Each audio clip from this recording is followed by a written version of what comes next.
एक बार फिर से स्वागत है मेरे दोस्तों, मेरे इस YouTube चैनल पर। आज हम करने जा रहे हैं प्री बोर्ड में आया हुआ हिस्ट्री के पेपर का रिव्यू। तो जो पेपर आया था वह कितना टफ आया था या कितना इजी आया था उसके बारे में हम बात करेंगे। सबसे पहले बात कर लेते हैं पेपर के बारे में। तो पेपर में 3 घंटे मिले थे और पेपर था 80 नंबर का। और पूरा प्रश्न पत्र था जो वह 5 खंडों में बटा हुआ था, का खा गा घा और गा पे। और टोटल प्रश्न पत्र में 34 प्रश्न है। तो चलेंगे हम एक एक करके प्रश्न पत्र को आप देखेंगे कि सॉल्व कैसे करने हैं और इसमें किस प्रकार के जो क्वेश्चन थे वो आए थे। तो सबसे पहले दिया हुआ है सेक्शन ए। तो सेक्शन ए की बात करते हैं। पहला प्रश्न है कि निम्नलिखित जानकारी के आधार पर पहचानिए कि ये शासक किस वंश से संबंधित थे। देखिए, इसमें पहचानना है हमें और ये कुछ स्टेटमेंट दी हुई है। इस स्टेटमेंट के बिहाफ पर हमें उसको पहचानना होगा। तो पहला स्टेटमेंट कहता है ये मध्य एशिया से आए।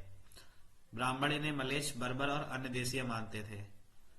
और दूसरी बात, संस्कृत के अभिलेखों में इनके किसी राजा द्वारा सुदर्शन सरोवर का जीर्णोद्धार का वर्णन मिलता है। तो दोस्तों, जो सुदर्शन झील है, सुदर्शन झील का जो जीर्णोद्धार है वो किस वंश के राजा ने करवाया था? हाँ, शक शासकों ने, शक शासक रुद्रदमन ने। तो इसका जो आंसर है वो सही आंसर क्या होगा? शक शासक रुद्रदमन। और आते हैं प्रश्न 2 पर। हरिसेन किस शासक का राजकवि था? तो हरिसेन ने प्रयाग प्रशस्ति लिखी थी और वह किसका राजदरबारी कवि था? वह था समुद्रगुप्त का। अब इसके बाद बात करते हैं प्रश्न 3 की। प्रश्न 3 में जो आया प्रश्न वह यह है मिलान करने का। मिलान में दिया है कि प्रश्न मोहनजोदड़ो, नागेश्वर, धौलावीरा और हड़प्पा। तो जो इसका प्रश्न का सही उत्तर है, सबसे पहले हम देखेंगे मोहनजोदड़ो। मोहनजोदड़ो जो है वो सबसे पहले दिया है कि नियर, इसमें से मोस्ट ऑफ फेमस साइट। और धौलावीरा, धौलावीरा, हड़प्पा, हड़प्पा फर्स्ट साइट था जो डिस्कवर किया गया था। तो फोर्थ का ए, तो फोर्थ का ए जो है वो केवल एक ही ऑप्शन में है और इसी से हमें पता चल जाता है कि ये इसका क्या है, सही उत्तर है, ए ऑप्शन। अब बात करते हैं प्रश्न नंबर 4 की। प्रश्न नंबर 4 कह रहा है मृच्छ कटिकम नामक नाटक के रचयिता कौन थे? तो इसमें ऑप्शन जो दिया गया विशाखादत्त, चाणक्य, शूद्रक और मेगस्थनीज। तो विशाखादत्त जो है वो मुद्रा राक्षस ने, चाणक्य और उनका जो है अर्थशास्त्र, मेगास्थनीज ने इंडिका लिखी। तो शूद्रक ने जो है वो मृच्छ कटिकम नामक नाटक जो है लिखी है। इसका सही उत्तर होगा ग। अब इसके बाद बात करते हैं पेरिप्लस यूनानी भाषा का शब्द है जिसका अर्थ क्या होगा? जिसका सही उत्तर होगा समुद्री यात्रा करना, समुद्री यात्रा। इसके बाद बात करते हैं प्रश्न 6 की। मगध के राजा अजातशत्रु और बुद्ध के बीच बातचीत का वर्णन जो है वह किस ग्रंथ में मिलता है? तो इसका जो सही उत्तर होगा, देखते हैं ऑप्शंस में। ऑप्शन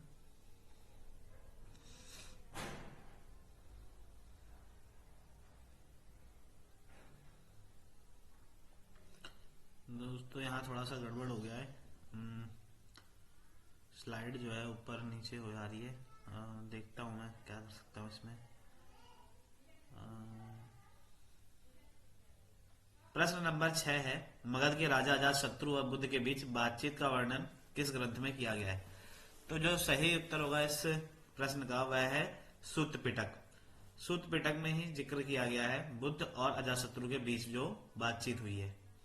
इसके बाद प्रश्न नंबर 7वां जो है वह है हम्पी को राष्ट्रीय महत्व के स्थल के रूप में कब मान्यता प्राप्त हुई? तो हम्पी को राष्ट्रीय मान्यता 1986 में प्राप्त हुई दोस्तों। आगे बढ़ते हैं प्रश्न नंबर 8। प्रश्न नंबर 8 जो है कृष्णदेव राय ने अपनी मां के नाम पर विजयनगर के समीप किस उपनगर की स्थापना की? तो दोस्तों, उनकी मां का नाम जो था वो नगलपुरम के नाम से, उन्होंने अपने माता के नाम से जो नगर बसाया था उसका नाम है नगलपुरम। प्रश्न नंबर 9। इस 9वें प्रश्न का कहता है कि निम्न में से किस सूफी संत को गरीब नवाज कहा जाता है? तो शेख मुहिउद्दीन चिश्ती को कहा जाता है गरीब नवाज। और इसके बाद आते हैं प्रश्न नंबर 10। निम्नलिखित दो वाक्य दिए गए हैं, एक अभिकथन है और दूसरा कारण है। तो कथन है कहता है हड़प्पा सभ्यता के लोगों का ओमान, बहरीन और मेसोपोटामिया से संपर्क समुद्री मार्ग से था। कारण बताया गया है मेसोपोटामिया के लेखक नेलुहा को नाविकों का देश कहते हैं। तो कथन जिस बारे में बात कर रहा है वह है व्यापार के बारे में, और रीजन जो दिया गया है वह इसके बिल्कुल मैच नहीं कर रहा है। तो दोनों वाक्य सत्य हैं, लेकिन जो कथन है वो कारण का सही व्याख्या नहीं कर रहा है। तो इसलिए इसका उत्तर जो होगा वो खा होगा सही उत्तर। अब आते हैं प्रश्न 11 पे। प्रश्न 11 है भारत में भूमि पर राजकीय स्वामित्व को राज्य तथा उसके निवासियों दोनों के लिए हानिकारक किसने बताया है? तो यह बात मुगल शासन के बारे में फ्रांसवा बर्नियर ने बताई थी। इसका जो सही उत्तर होगा ग ऑप्शन। फिर प्रश्न नंबर 12 पे आते हैं। प्रश्न नंबर 12 कह रहा है 1851 में गवर्नर जनरल लॉर्ड डलहौजी ने कहा था कि ये गिलास फल एक दिन हमारे ही मुंह में आकर गिरेगा। गिलास फल से उसका अभिप्राय क्या था? तो गिलास फल से दोस्तों उसका अभिप्राय अवध की रियासत से था। अंग्रेजों की जो नजर थी वह अवध की रियासत पे बहुत समय से थी। अब आते हैं प्रश्न नंबर 13 पे। प्रश्न नंबर 13 है इस्तेमारी बंदोबस्त के लागू किए जाने के समय बंगाल का गवर्नर जनरल कौन था? तो जो इसका सही उत्तर होगा प्रश्न का लॉर्ड कॉर्नवालिस। इसके बाद प्रश्न नंबर 14 है निम्नलिखित में कौन सा आंदोलन गांधी जी से संबंधित नहीं है? देखो दोस्तों, खिलाफत आंदोलन गांधी जी के द्वारा किया गया हिंदू मुस्लिम एकता के लिए। असहयोग आंदोलन 1942 में, भारत छोड़ो नहीं 1942 में नहीं 1930 में इस सॉरी भारत छोड़ो आंदोलन जो है वह 1942 में कराया गया था, और असहयोग आंदोलन जो है वह 1924 में किया गया था। स्वदेशी आंदोलन जो है इसका जो होगा सही उत्तर होगा। प्रश्न 15 जो है निम्नलिखित में से कौन सा कथन सत्य है? तो मार्च 1942 में राजद्रोह के आरोप में गांधी जी को गिरफ्तार कर लिया गया था। गांधी जी पर जांच की कार्रवाई की अध्यक्षता जस्टिस C.N. ब्रूमफील्ड ने की थी। तो दोस्तों जो स्टेटमेंट फर्स्ट है यानी कथन पहला और कथन दूसरा दोनों ही सत्य हैं। तो दोनों कथन जो होंगे इसके सही होंगे। तो बोथ आर करेक्ट, यानी कि जो उत्तर सही है वो है सी। 16 प्रश्न पे आते हैं। 16 प्रश्न कह रहा है कि सत्याग्रह के रूप में जानी गई अहिंसात्मक विरोध की अपनी विशिष्ट तकनीक का इस्तेमाल गांधी जी ने सर्वप्रथम कहाँ किया था? तो उन्होंने सर्वप्रथम अपना अहिंसात्मक विरोध जो था वह दक्षिण अफ्रीका में किया था। तो इसका पहला उत्तर जो है प्रश्न उत्तर सही होगा का। 17वां प्रश्न कह रहा है एक हास्यप्रक व्यंग्य की ब्रिटिश पत्रिका पंच में प्रकाशित एक कार्टून में किसे एक भव्य बुजुर्ग के रूप में दर्शाया गया था? उसका हाथ एक सिपाही के सिर पर है। तो यह विद्रोहियों और राज्य वाले चैप्टर से, विद्रोही और राज्य चैप्टर से। तो ये उसका सही उत्तर होगा वह है खा लॉर्ड कैनिंग को। इसके बाद आते हैं प्रश्न 18वें पे। प्रश्न 18वां कह रहा है संविधान निर्माण के दौरान संविधान सभा में कुल कितने सत्र हुए? तो जो इसका सही उत्तर होगा वह है टोटल 11 सत्र हुए थे। प्रश्न 19 जो है वह संविधान सभा के किस सदस्य ने पृथक निर्वाचिका का पक्ष लिया था? तो जो सही उत्तर होगा वो है बी पोकर बहादुर जी ने। इसके आते हैं प्रश्न नंबर 20 पे। त्रिपिटक शब्द का क्या अर्थ होता है? तो इसका जो सही उत्तर है वह है 3 टोकरियां। एक गाज गलत लगा दिया, किसी बच्चे ने लगाया था, उसके मैंने क्वेश्चन पेपर लिया था। तो प्रश्न नंबर 21 है निम्नलिखित में से कौन सा कथन सत्य है? तो 5वीं रिपोर्ट एक ऐसी रिपोर्ट थी जो प्रवर समिति द्वारा तैयार की गई थी, यह बात सत्य है। और कथन दूसरा जो है वह कह रहा है कि यह रिपोर्ट भारत में ईस्ट इंडिया कंपनी के शासन के स्वरूप पर ब्रिटिश संसद में गंभीर वाद विवाद का आधार थी। तो जो इसका सही उत्तर होगा वह है दोनों कथन जो है सत्य है। अब आते हैं खंड खा पे। यह खंड खा जो है वह संक्षिप्त यानी शॉर्ट आंसर्स टाइप के लिए है। जो इसमें पहला प्रश्न आया था वह था हड़प्पा सभ्यता के लोगों की सामाजिक जीवन की 3 प्रमुख विशेषताओं का वर्णन करना है। और इसमें आपको हड़प्पा सभ्यता के सभी सामाजिक जीवन के बारे में बताना है, जैसे वह क्या खाते थे, क्या पहनते थे और किस प्रकार का वह जीवन जीते थे, वहां का समाज कैसा था, क्या कोई वहां राजा था या नहीं था। दूसरा जो प्रश्न है वह है इस और करके अथवा करके हड़प्पा वासियों के धार्मिक विश्वासों की जानकारी प्राप्त करने में वहां के प्राप्त मुहरे किस प्रकार सहायक है, उल्लेख कीजिए। तो जो हड़प्पा सभ्यता में कई सारे मुहरे मिली है, उसके बारे में आपको इस प्रश्न में उत्तर में जवाब देना है। और इसके बाद है प्रश्न नंबर 23, मौर्य प्रशासन के प्रमुख अभिलक्षण का उल्लेख कीजिए। तो आपको इसमें मौर्य शासन की बेसिकली विशेषताओं के बारे में बताना है कि मौर्य शासन इतना शक्तिशाली क्यों था या उसके अंदर क्या ऐसी विशेषताएं थी। अब आते हैं प्रश्न नंबर 24 पे। प्रश्न नंबर 24 जो है वह कहता है कि विजयनगर प्रशासन में अमर नायक प्रणाली की 3 महत्वपूर्ण विशेषताओं का वर्णन करना है आपको। तो इसमें आपको अमर नायक प्रणाली वो किस प्रकार से कर वसूलते थे, इस सब के बारे में आपको बताना है। प्रश्न 25वां जो है वह कह रहा है इब्न बतूता के वृत्तांत के आधार पर भारत में मौजूद तत्कालीन संचार प्रणाली की आपको चर्चा करनी है। किस प्रकार से इब्न बतूता ने उस समय जो डाक प्रणाली चलती थी, संचार प्रणाली, उसके बारे में आपको इस प्रश्न में उत्तर जो है देना है। प्रश्न 26 जो है वह कह रहा है ब्रिटिश भू राजस्व नीति ने तालुकदार की हैसियत और सत्ता को किस प्रकार चोट पहुंचाई थी। तो अंग्रेजों ने जब तालुकदारों की शक्तियों को छीन लिया तो उससे उनकी जो हैसियत थी उसमें कमी आई थी। तो आपको उसके बारे में बताना है कि उनकी जो समाज में स्थिति थी वह कैसे बिगड़ गई। या अथवा करके क्वेश्चन आया था अंग्रेजों ने 1857 के विद्रोह को कुचलने के लिए क्या कदम उठाए थे।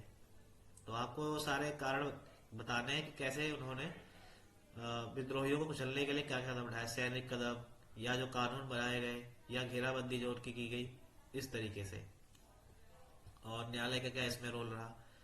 प्रश्न 27वां जो है वह अमेरिकी गृह युद्ध ने भारत में रैयत समुदाय के जीवन को किस प्रकार प्रभावित किया। यानी जो अमेरिका के अंदर गृह युद्ध हुआ और उसका हमारे भारत के किसानों पर खास करके जब कपास नहीं मिलने पाया तो ब्रिटेन के वासियों ने भारत में कपास उगाने के लिए किसानों को दबाव डाला था। तो उसके बारे में आपके इसमें प्रश्न का उत्तर इस तरह से दिया जाएगा इसका। इसके बाद दीर्घ उत्तर प्रश्न है यानी लॉन्ग आंसर वाले। महाभारत जो है वह एक गतिशील ग्रंथ है, इसकी आपको व्याख्या करनी है। बताना है कि भाई महाभारत में ऐसी क्या चीजें हैं जो इसको एक विशिष्ट ग्रंथ बताती हैं और कैसे इसमें कौरव और पांडवों की लड़ाई के बारे में जो कि बांधव थे उनमें लड़ाई हुई। या अथवा करके आया है कि आरंभिक समाज में स्त्री पुरुष के संबंधों की विषमताएं कितनी महत्वपूर्ण रही होंगी, कारण सहित आपको उत्तर देने हैं। यानी उस समय जो स्त्री पुरुषों के बीच में असमानताएं थी उसके बारे में आपको इसमें बताना है। इसके बाद प्रश्न 29वां है आपके मुताबिक कृषि समाज में सामाजिक और आर्थिक संबंधों को प्रभावित करने में जाति जो है किस प्रकार एक कारक थी। यानी आपको मुगल साम्राज्य में जो जाति व्यवस्था थी उसके बारे में बताना है कि किस प्रकार जाति व्यवस्था जो थी वो समाज के अंदर, कृषि समाज के अंदर सामाजिक आर्थिक संबंधों को प्रभावित करती थी। इसके बाद अथवा में आया था कि मुगल काल में कृषि उत्पादन में महिलाओं की भूमिका के बारे में बताना है कि महिलाएं क्या करती थी, क्या उनको बाहरी काम करने दिया जाता था या क्या वह पुरुषों के साथ हाथ बटाती थी काम में या नहीं, ये सब बातें। इसके बाद है प्रश्न 30। प्रश्न 30 कह रहा है कि भारत छोड़ो आंदोलन सही मायने में एक जन आंदोलन था जिसने आम हिंदुस्तानी शामिल थे और स्पष्ट करना है कि गांधी जी ने कैसे भारत छोड़ो आंदोलन के जरिए पूरे देश को आजाद करवाया। आते हैं अगले प्रश्न पे। अगला प्रश्न है रॉलेट एक्ट पर आलोचनात्मक नोट लिखना है। ये अथवा में आया हुआ था। रॉलेट एक्ट के बारे में बताना है कैसे अंग्रेजों ने विद्रोहियों को चलने के लिए रॉलेट एक्ट बनाया और इस रॉलेट एक्ट के चलते महात्मा गांधी ने जो आंदोलन किया उसके बारे में बताना है आपको। और इसमें कहते हैं कि कोई सुनवाई कोई गवाही नहीं होती थी और सीधे जेल में डाल देते थे अंग्रेज। तो रॉलेट एक्ट बहुत ही दमनकारी कानून था जिसके खिलाफ गांधी जी ने आंदोलन भी किया, असहयोग आंदोलन। अब आते हैं स्रोत आधारित प्रश्नों पर जिसमें पैसेज दिया गया है। तो पैसेज आप पढ़ ले आराम से, आपको समझ में आ जाएगा स्टॉप करके वीडियो को। आते हैं प्रश्न पे। सूत्र पिटक क्या है। सूत्र पिटक बौद्धों का धर्म ग्रंथ है। 1 नंबर का प्रश्न है। फिर उसके बाद है बुद्ध के अनुसार मालिक को अपने नौकर के तथा कर्मचारियों के साथ किस प्रकार देखभाल करनी चाहिए। तो यह जो है इसका उत्तर आपको पैसेज में ही दिया हुआ है, तो बहुत आसान था ये। फिर बुद्ध दर्शन क्या है, यानी बुद्ध की फिलॉसफी क्या है, बौद्ध दर्शन कहता क्या है। यानी बुद्ध कहते हैं कि संसार दुखों से भरा हुआ है और इस दुख का कारण जो है वह इच्छाएं हैं हमारी। इस सब के बारे में बताना है आपको इसके अंदर। इसके बाद आते हैं अगले प्रश्न पे, 32वें नंबर प्रश्न पे। यह भी एक स्रोत आधारित प्रश्न है। पैसेज और इसमें आपको कई प्रश्न दिए हुए हैं। जैसे पहला प्रश्न है, क्या आपको लगता है कि तोंड द्वारा पिंडो जाति व्यवस्था के विरोधी थे? तो यहाँ वो जाति व्यवस्था के विरोधी थे, इसमें पढ़कर आपको पता चल जाएगा। भगवान विष्णु किसे पसंद करते थे? यह भी इसमें दिया हुआ है। क्या अलवार और नैरनाथ संतों की रचनाओं को वेदों के समान माना गया था? उदाहरण देकर स्पष्ट करना है आपको। तो आपको इसमें नारियल देवी प्रबंधनम नाम का जो ग्रंथ है उसके बारे में बता देना है। उसको तीनों वेदों के समान माना गया है। इसके बाद नीचे एक प्रश्न दिया हुआ 33वां। यह एक जवाहरलाल नेहरू जी द्वारा दिया गया एक प्रसिद्ध भाषण है, और इसको वीडियो को स्टॉप करके आप आराम से पढ़ सकते हैं। उसके बाद फिर इसके क्वेश्चंस करते हैं। प्रश्न आया था कि 13 दिसंबर 1946 को जवाहरलाल नेहरू ने संविधान सभा में किस ऐतिहासिक प्रस्ताव को रखा था? तो वह उद्देश्य प्रस्ताव। फिर ऐसे हम सिर्फ नकल करने वाले नहीं है। नेहरू इससे क्या कहना चाह रहे थे, यानी वह बताने चाह रहे थे कि किस तरह से हमने संविधान सभा में वैसे तो हमने बाहरी देशों से संविधानों में अपने भारतीय संविधान में कई सारी चीजें ली हैं, लेकिन इसके अंदर जो हम लोग शक्ति हमें जो मिल रही है वह भारत के लोगों द्वारा दी जा रही है। तो इस वाक्य से उनका कहना था कि हम केवल नकल करने वाले नहीं है, बल्कि असल में हम इसमें अपना भारतीयपन भी डाल रहे हैं। नेहरू ने अमेरिकी और फ्रांसीसी क्रांतियों का उल्लेख क्यों किया था? तो इसके बारे में आपको बताना है कि उन्होंने अपने प्रसिद्ध जो भाषण दिया उसमें वह याद दिला रहे थे किस प्रकार से हमने वहां से भी प्रेरणा ली है। हमें अपना जो इतिहास है वो भुलाना नहीं चाहिए। अब था लास्ट प्रश्न जो है मानचित्र पर आधारित 5 नंबर का, सेक्शन डी।